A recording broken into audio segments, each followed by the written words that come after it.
Hello guys, welcome to Spyrotech 365. In this After Effects tutorial, we are going to create this. Now, create a new composition. Name it as what you like. Set preset is HDTV 1080p. Set the time duration to 10 seconds.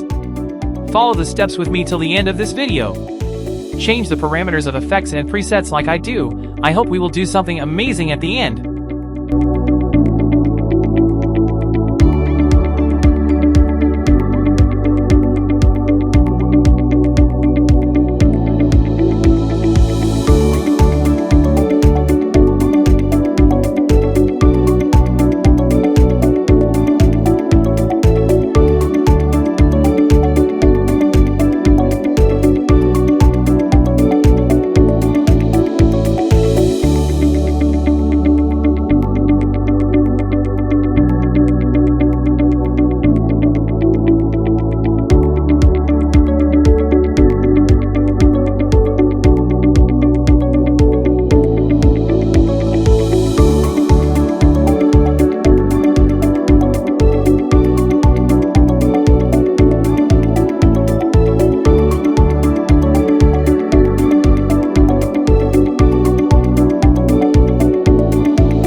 There we go. Okay, now our animation is ready. Thank you so much for watching this video. I hope you found it informative, entertaining, or inspiring. If you enjoyed it, please give it a thumbs up and consider subscribing to our channel for more content like this. We love hearing from our viewers, so please leave a comment below with your thoughts or suggestions for future videos.